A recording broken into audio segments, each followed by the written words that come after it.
غلط ممكن يصير بحياتك انه انت انولدت عراقي ووزيرك يعني راسه مربع حرفيا يشاق عليه الطلاب. عرفون احنا ايش قد عانينا وطلبنا وجاهدنا في سبيل الانصار وفي سبيل الطلاب، وهاي على مود ناخذ الحذوفات. اخر شي اعطونا الحذوفات وكل احنا فرحنا طبعا. قالوا فقط رجعت الحذوفات، بس ما حد يعرف شنو هي الحذوفات اصلا.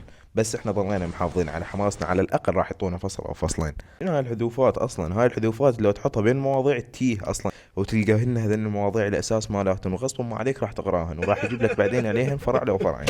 الحذوفات على قد ما تصنيف هي نفسها تحتاج حذوفات، يعني الحذوفات تحتاج الى حذوفات. خلينا نرفع هذا الهاشتاج. بمراجعة نصف السنة انا وصديقي حذفنا مادة اكثر من المادة اللي حذفها وزير التربية، عن المواضيع المو مهمة والما داخلة والصعبة. يعني هاي المواضيع كلها احنا ما حطيناها ويا الحذوفات، بس هم تركناها. يعني حطي حظنا غير ابن بابل.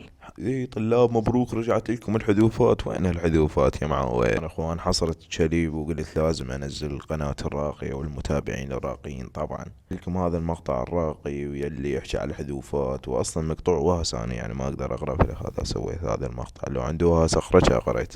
المهم ما تنسون توصلونا 5 باي. Hey, nigga, what the fuck, bro?